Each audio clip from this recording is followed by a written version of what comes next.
आज आपको पढ़ाया जाएगा volume and surface of solid, यानी सॉलिड्स का वॉल्यूम और सरफेस निकालना। अब इसमें देखो, जो फार्मूला है, जैसे कोई कर्व है y equal to f x है। इस कर्व का ये पोर्शन है, यह portion x equal to a, x equal to b के बीच घिरा हुआ है। अगर इस पोर्शन को x अक्ष के सापेक्ष घुमाओ तो एक ठोस यहाँ पे जनरेट होगा, और उस ठोस का जो वॉल्यूम है वो इस फार्मूले से दिया जाएगा, v equal to pi a to b y square d x. यानी कर्व अगर y equal to f x है, उसका वो पोर्शन जो x axis x equal to a, x equal to b के बीच घिरा हुआ है, अगर x एक्सिस के परितः घुमाया जाए तो उसका वॉल्यूम इस फार्मूले से दिया जाएगा और सरफेस उसका इस फार्मूले से निकाला जाएगा। उसी तरह से अगर कर्व आपका x equal to f y हो, इस पे कर्व हो y अक्ष पे, y equal to c, y equal to d के बीच घिरा हुआ है, और रोटेशन अगर इसके अबाउट हो रहा है y अक्ष के, तो उसका मालूम हो जाएगा C two D X square D Y के, और सरफेस आपका इस फार्मूले से दिया जाएगा। तो ठोस आपका जो है वो एक स्फीयर है, एक आपका कोन है, और एक आपका जो है वो सिलेंडर है। ये तीन ठोस हैं और इसी पे बेस्ड सवाल भी आपसे पूछे जाएंगे। अब स्फीयर कैसे बनता है? एक ये अर्धवृत्त है, semi circle a p b, centre 0 0 है, रेडियस ए है। इक्वेशन इसका ये हो जाएगा सेमी सर्किल का। इस सेमी सर्किल को इसका जो डायमीटर है एक्स एक्सिस, इसके अबाउट रोटेट कराओ तो ये ठोस आपको मिलेगा, और ये ठोस जो है वो स्फीयर होगा। तो सेंटर अगर इसका 0 0, रेडियस ए है, तो ये पॉइंट A0 हो जाएगा, ये माइनस A0 हो जाएगा। अब रोटेशन क्या है? एक्स एक्सिस के अबाउट है, तो वॉल्यूम इसका होगा pi minus A to A y square into D x की। पाई वाई स्क्वायर की वैल्यू आप यहाँ से निकालिए, पुट करिए, इंटीग्रेट आप इसको करेंगे, और जब आप इसकी वैल्यू निकालेंगे तो इसकी वैल्यू आ जाएगी आपको 4/3 पाई ए क्यूब। यानी कि स्फीयर का जो वॉल्यूम है वो 4/3 पाई ए क्यूब होता है। सरफेस आप देखो, 2 pi minus A to A Y under root 1 plus D Y by D x का whole square into D x. तो जो आपका इक्वेशन है सर्किल का, उसको आप डिफ्रेंशिएट करिए एक्स के सापेक्ष, तो डी वाई बाई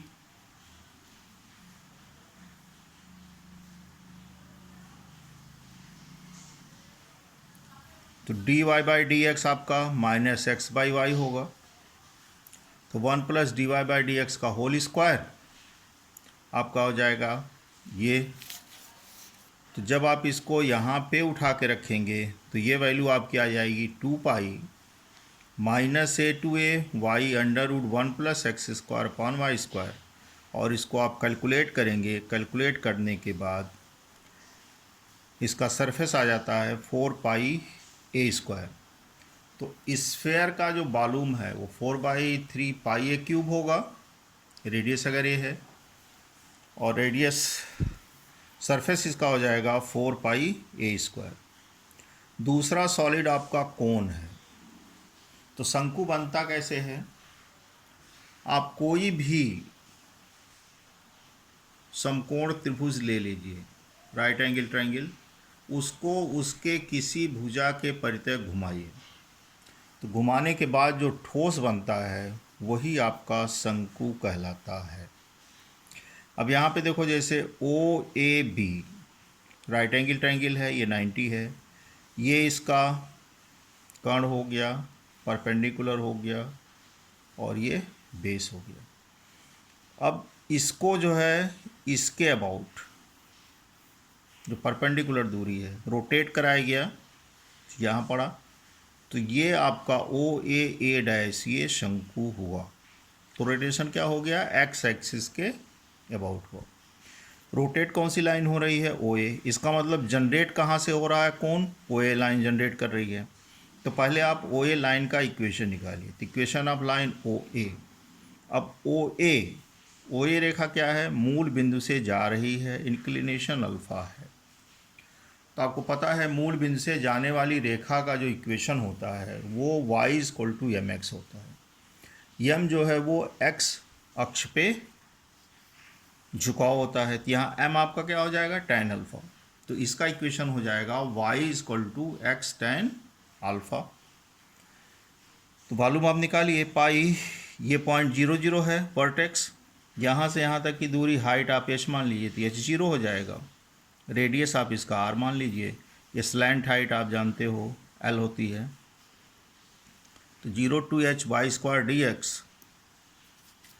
तो tan अल्फ़ा आपका आ जाएगा यहाँ पे r by h, sec alpha हो जाएगा l अपॉन एच के।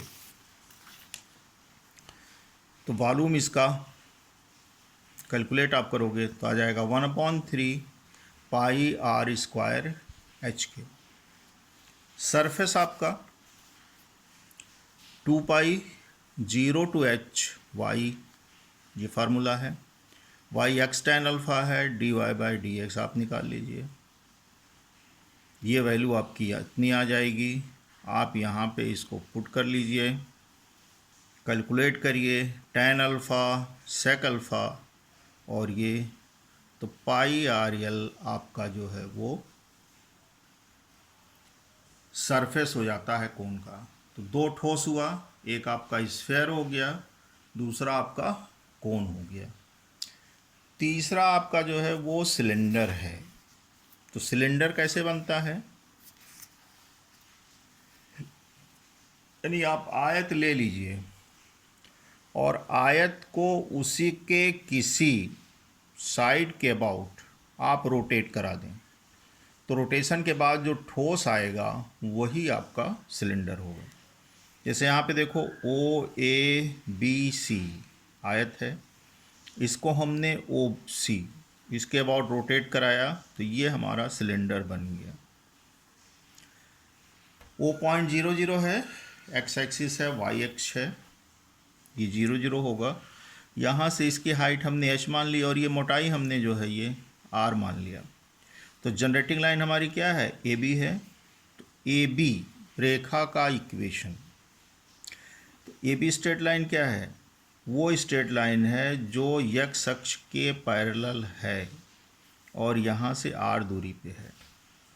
तो आपको पढ़ाया गया होगा कि x अक्ष के समानांतर रेखा का इक्वेशन जो पॉजिटिव डायरेक्शन में कांस्टेंट दूरी पे हो, y इक्वल टू के, अगर निगेटिव डायरेक्शन में है तो y इक्वल टू माइनस के। तो इसका इक्वेशन हो जाएगा y इक्वल टू आर। तो इसको जब आप डिफ्रेंशिएट करोगे, r कांस्टेंट है, तो dy बाई डी एक्स की वैल्यू आपकी 0 हो जाएगी। वॉल्यूम यहाँ पे देखो 0 टू h कैलकुलेट आप करिए तो पाई r स्क्वायर एच के।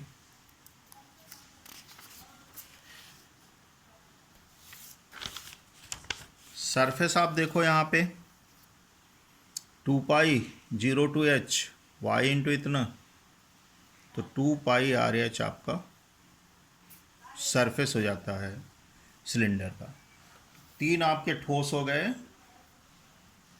और तीनों का वॉल्यूम और सरफेस। तो आपको सीधे पूछ सकता है, इसे दे दिया आपको कि स्फेयर का वॉल्यूम सरफेस निकालिए जिसकी रेडियस आपकी ए है, या आपका कोन का पूछ सकता है या आपका सिलेंडर का पूछ सकता है।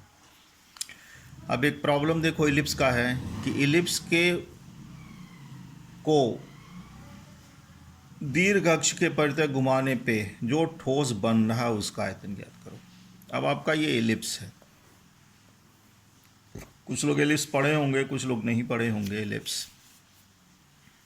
ये इसका मेजर एक्सिस कहलाता है।